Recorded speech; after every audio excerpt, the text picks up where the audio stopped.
Which one are we on? The Nashville Ross. Okay.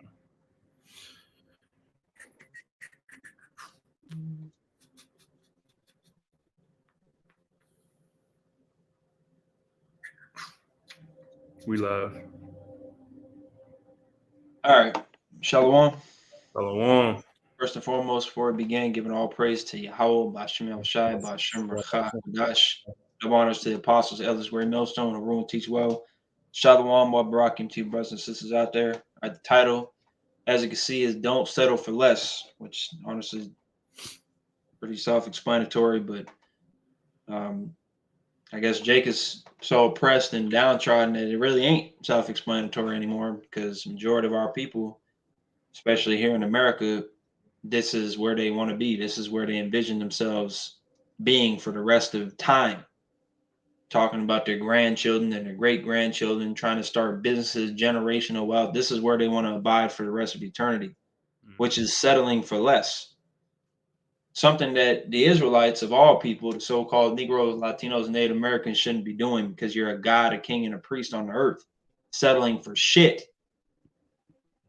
So, you be content because you can't take yourself out of here, but you should be hastening and looking for a future that's actually worth living in, which is the kingdom of heaven. Mm-hmm. Right. You want to start off with yours? No, it doesn't matter. You can get the definition really first.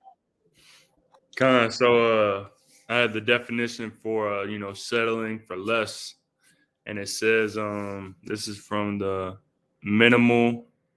I don't know what the website is. Minimalismmadesimple.com. So it says settling for less means you're settling on something that isn't the best it could be. Again, settling for less means you're settling on something that isn't the best it could be.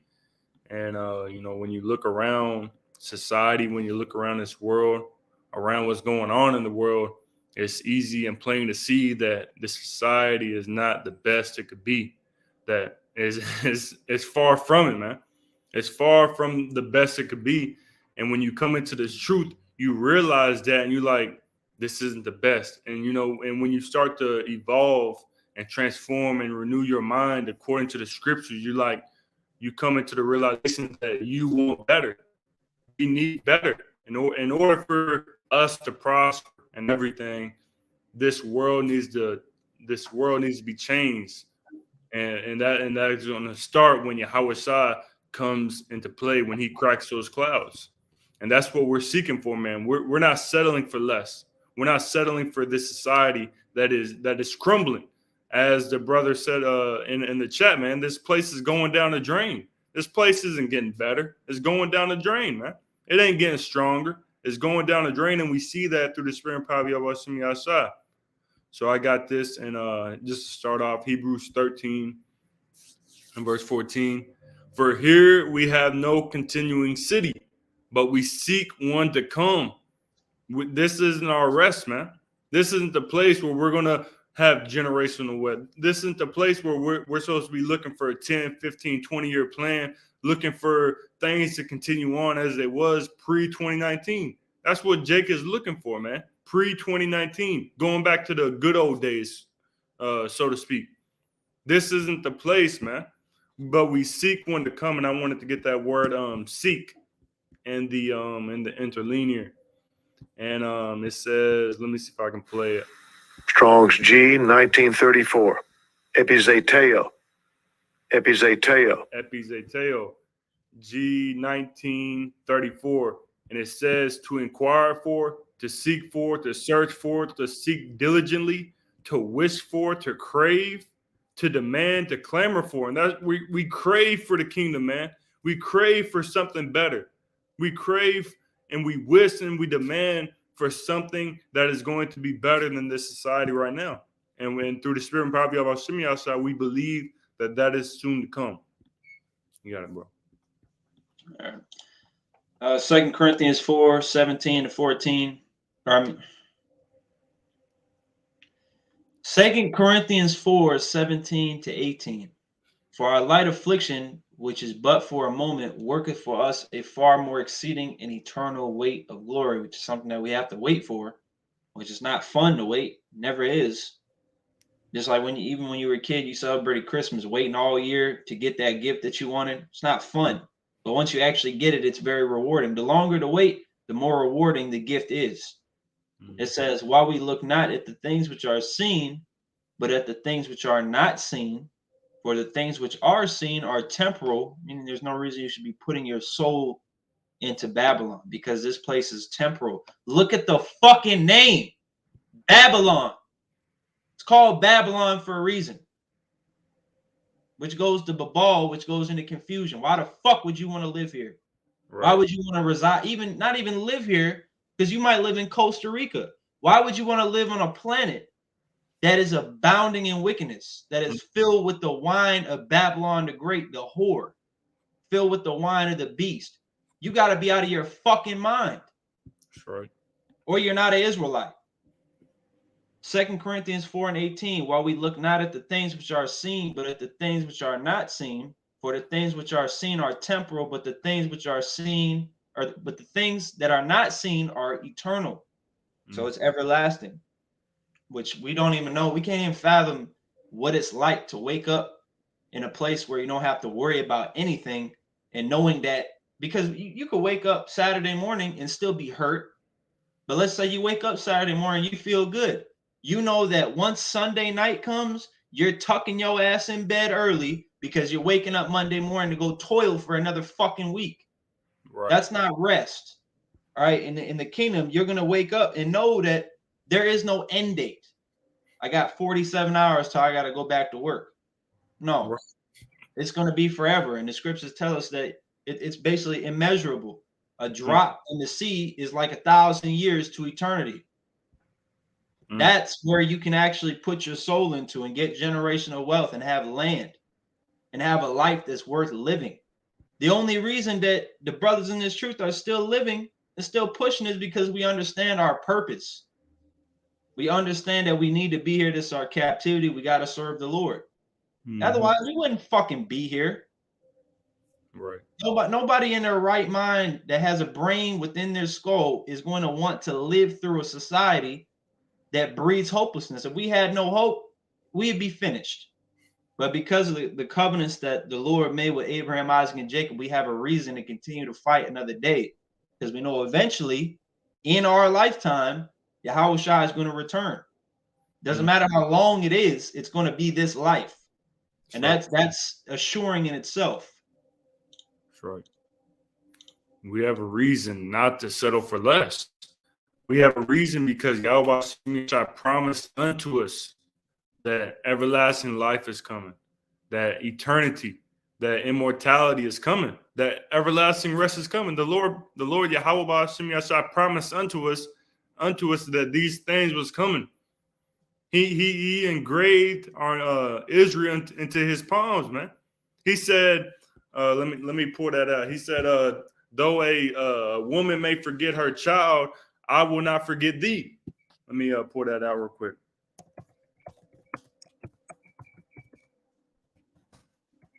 This is what's coming, man, and the Lord promised it to us. This is Isaiah 49 and verse 15, and we'll get 16 as well. Isaiah 49 and 15. Can a woman forget her sucking child, that she should not have compassion on the son of her womb? Yeah, they may forget, yet will I not forget thee. Who's he talking to? He's talking to the Israelites, man, to the nation of Israel. Verse 16, behold, I have graven thee upon the palms of my hand, upon the palms of my hands. Thy walls are continually before me. If you engrave something into your palm, man, it's not going nowhere. It's with you. It's going to be with you always. Lord said he's not going to forget us, and he's not going to leave us here in this society to perish and to settle for less. That's why we're not settling for less. Because what did Yahweh say? He said, I go to prepare a place for you. In my Father's house are many mansions, and I go to prepare a place for you. If it were not so, I would have told you. And he said that if I go and prepare a place for you, I will come again and receive you unto myself. That's what Yahweh Shah said, man. I believe John, in the book of John. And he said that knowing that he's going to come back and redeem us and to bring us back to him. So knowing that, there's no reason for us to settle for this wicked captivity. There's no reason for us to settle for the ungodliness and the wickedness and the perverseness and the iniquity in this world, man. We just gotta stay patient and wait, knowing that the Lord is going to save us. But when you tell Jake that these things are coming, no, that ain't happening, man. That's a fairy tale. That's you crazy. Yeah, we'll be crazy. Yeah, we'll be foolish. But these crazy and foolish men are going to be on the chariots of Yahweh Shem Yahshua, being delivered from the coming destruction and being first fruits unto the kingdom of heaven. You tell Jake this, man, and they don't believe it. Why? Because it wasn't given unto them ultimately. Ultimately, man, it wasn't given unto them. But when you tell Jake this, you'll read the scriptures saying that it's coming to the nation of Israel. You'll read the scripture saying, hey, this is what's coming to you. 2nd Ezra 8:52. For unto you is paradise opened. The tree of life is planted. The time to come is prepared. It's prepared, man.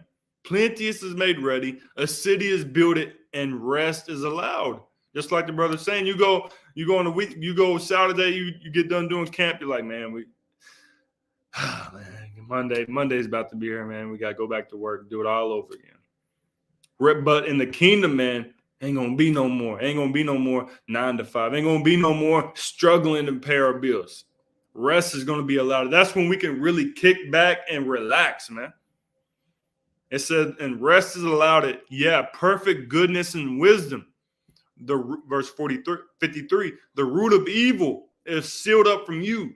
Weakness and the moth is hid from you, and corruption is fled into hell to be forgotten. Ain't gonna be no more evilness. Ain't gonna be no more downtrodden bodies. Ain't gonna be no more perverseness. Ain't gonna be no more evil thoughts entering into your mind. 54, sorrows are past. And in the end, it showed the treasure of immortality. Ain't gonna be no more sorrow, no more crying, no more mourning, but immortality. But when you tell Jake this, man, forget that, man. I don't know what you're talking about.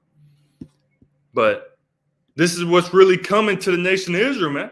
And that's why we're saying don't settle for less, because something better, bigger, and better is coming to all of us, starting with the elect. You got it, bro. This is 2nd Ezra 4:26-29. Then answered he me and said, the more thou searchest, the more thou shalt marvel, for the world hasteth fast to pass away, and cannot comprehend the things that are promised to the righteous in time to come. For this world is full of unrighteousness and infirmities. But as concerning the things whereof thou askest me, I will tell thee, for the evil is sown, but the destruction thereof is not yet come. If therefore that which is sown be not turned upside down, and if the place where the evil is sown pass not away, then cannot it come that is sown with good. So in order for the kingdom of heaven to be established, this kingdom has to perish, which is the number one reason why this place is temporal, because the kingdom of heaven is yet to come. There can only be one kingdom. When you look at the statue, it's one kingdom at a time. You didn't have Greece and the Persians ruling at the same time. It's one at a time. And pretty soon it's the time for the kingdom of heaven, which is going to be everlasting, because it's going to be built and established upon righteousness, which none of the other kingdoms, especially not this one, was founded upon.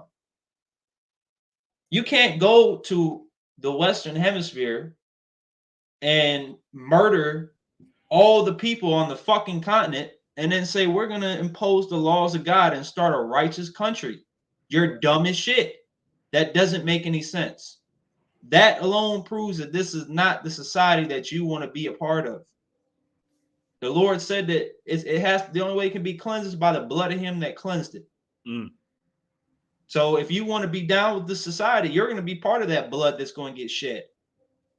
And not by us. I'm talking about by Yahweh Shai. So, I mean, Esau's going to clip the videos and take what he wants out anyways because he's a fucking fruitcake.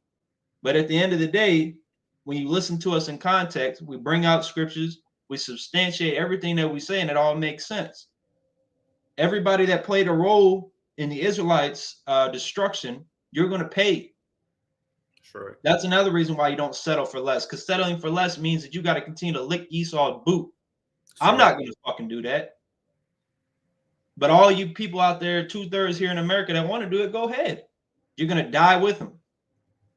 And good riddance, because all you're doing is slowing us down. Because the scriptures, the Lord told us, if all Israel turned and face him and pray, we'd be out of here. You're the reason why we're still fucking here.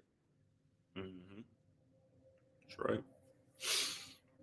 I got a precept for you.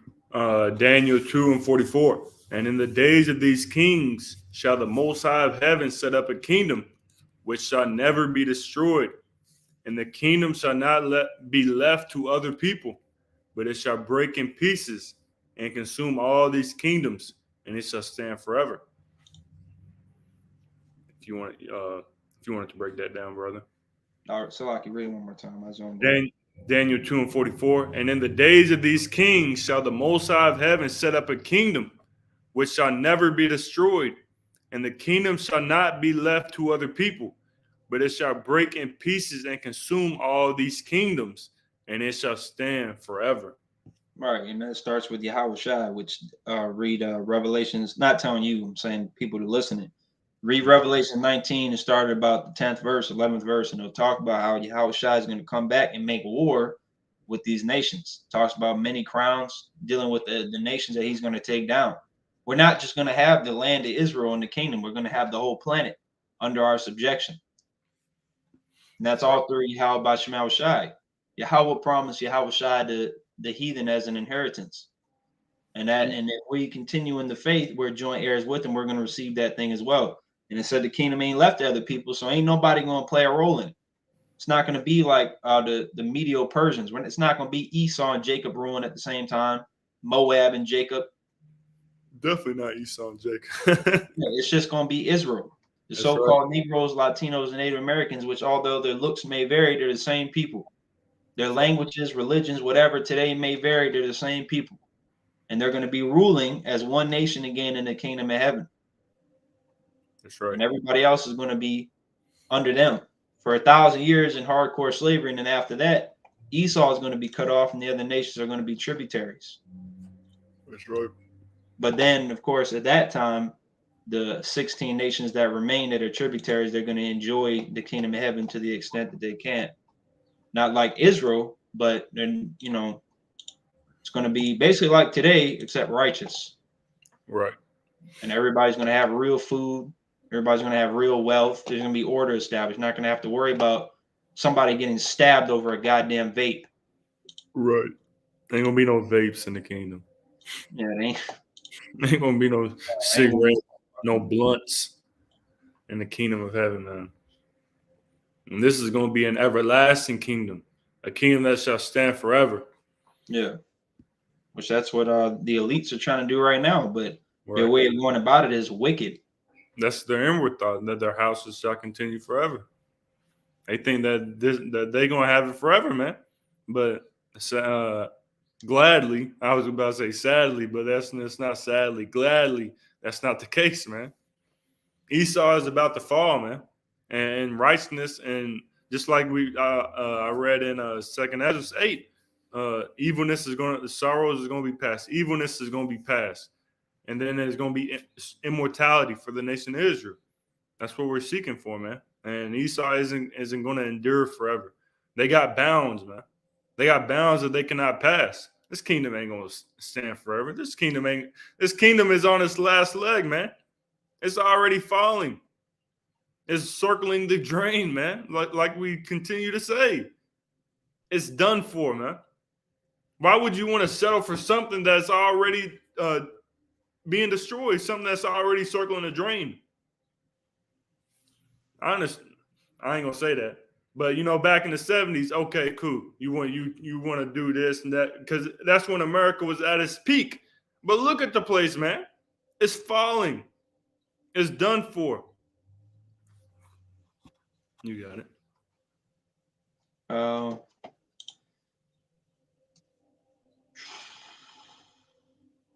get this Second Ezra 2 and 34 to 37. It says, and therefore I say unto you, O ye heathen, the Israelites became heathen through discontinuing from their heritage. This isn't talking about actual heathens. That hear and understand, that proves that Daniel 12 and 10, only the wise can understand. The wicked cannot receive this word. Look for your shepherd. He shall give you everlasting rest, which that's Yahushua. For he is nigh at hand that shall come in the end of the world, the end of the age, the end of Esau, Edom. Second Ezra 6 and 9. Be ready to the reward of the kingdom, for the everlasting light shall shine upon you forevermore. Flee the shadow of this world, receive the joyfulness of your glory. I testify my Savior openly. Oh, receive the gift that is given you, and be glad, giving thanks unto him that hath led you to the heavenly kingdom. So that's what we're waiting for. That's when we're going to be able to settle down. And Jake's going to be able to enjoy his God-given right of multiple women, his generational wealth, having a nation of children come through his loins. That's when you're going to be able to actually do that. That's right. But until then, you just got to keep working at that factory, at that warehouse, or dropping them boxes off, or wherever the hell you work. Just got to keep doing it until then. Which we're not even going to be doing this until Yahushua comes back. Right. Pretty soon that's going to get cut off, and we just going to be pilgrims. That's right. This is 2 Peter 3 and verse 12. Looking for and hasting unto the coming of the day of the Most High, wherein the heavens being on fire shall be dissolved, and the elements shall melt with fervent heat. I meant to get verse 13, but that's spirit. Looking for and hasting unto the coming of the Most High. And that's what we're doing, man. We're not in this world, we're worried about what's going on in this society, man. We may look dibble dabble here and there, but we're not just constantly just focused on it, man. We got tunnel vision when it comes to this truth, and then everything else, like we look at it, yeah, cool, okay, this happened, but we're not just drooling over what's happening in this world like everybody else. Hasting. And I got that word haste in the blue letter. What is that? Spoyudi? Strong's G 4692. Spudo. Spudo. And it says to desire earnestly, to haste, to make haste. If you're in this world, man, it says to urge on, to wait eagerly. Just like the brother said, you waiting for Christmas, man. You waiting eagerly. Ooh, I can't wait. Ooh, hurry up, speed up. You hastening, man. When you was a little kid, you was hastening the day when you get Christmas presents. When you go for a Halloween trick or treat, you walk in, you can't wait to put your costume on, and you hastening it, man. You desiring it earnestly, and that's what we're doing, man. We're desiring the kingdom of heaven earnestly. We're saying, oh, can't wait. But if you're in this world settling for less, settling for the wickedness in this world, you're not hasting for the kingdom, man. You're not hastening for righteousness. You're not hastening for immortality. You're not hastening for power, true generational wealth, true rest. We're through the Spirit of Prophet Yahweh Yahshua, we're hastening the coming of the day of the Lord Yahweh Bahashim Yahshua. Continuing on in verse 15. Looking for and hastening unto the coming of the day of the Most High. Continuing, I'm going to give verse 12 again. Wherein the heavens being on fire shall be dissolved, and the elements shall melt with fervent heat. This place is done, man. It's going to be dissolved. It's going to be destroyed. All your Lambos, your mansions, your farmland, your family. It's all going to be burnt up, man. Lest ye and your family repent. It's all going to be burnt up, man. Burnt to a crisp. It's still going to be burnt up. That's right. Verse 13. Nevertheless, we, the elect, man, according to his promise, the Lord promised this to us. The Lord isn't going to break his promise. The Lord isn't a man to lie. The Lord isn't a man to change. This is the promise that Yahweh Shem Yahshua hath made. Look for new heavens and a new earth, wherein dwelleth righteousness. And that's what we're doing, man. We're looking for new heavens. We're not looking at this society. Because if we're looking at this society, we're settling for less. We're settling for the dregs, man. That's what this society is. That's what this world is right now. Dregs. The bottom of the bottoms. We're not settling for that, man. We're looking for things that can't be seen, for eternal, as the brother brought out earlier. You got it, bro. I just got one more. Which is that Micah. It's right there. This is Micah. Oh, we read it, you said? Yeah, we can end it right there. Oh, I thought you said we read it. Okay. Oh no, we can end it right there. Micah 2:10, it says, "Arise ye and depart, for this is not your rest, because it is polluted, it shall destroy you, even with the sword destruction." It's like the title. Don't settle for less. Don't settle for this place. There's no way, especially once you come into this knowledge, there's no way you can have success in this world. The only way you can have success in this world is to sell your soul, man, to sell out. That's right. But even then, you see what happens. A certain Jake just hell out and they get to there and they realize that it was better. You hear it all the time in music, actors. It was better when I was broke. And that's because now they're so engulfed. They got so much demons that they got to deal with, so many different rituals and things they got to do. Can't even enjoy any of it. Constantly being invaded by paparazzi. They can't enjoy their life. Exactly. Mm-hmm. So it's better to be where you're at than to be Jay-Z. Best believe he's catching hell. Right. It's better to be where you are, especially because you're in the truth. So be content with what you have, but don't settle for this place. There's a reason why we're in this truth. There's a reason why we pray for the hastening of the kingdom of heaven, because that's where we can settle. Right. Because that's settling for more. Right. Because the work that we put in, you did 3 videos a week. You went out to camp for 2 hours.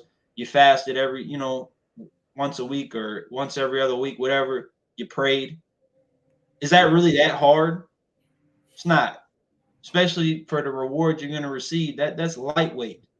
You're bench pressing 25 pounds and coming out the gym jacked. What do you complain about? That's complete God status shit right there. That's right. So there ain't no reason for you to give up. Come on, man. That's right. But that's all I had. Kind of beautiful.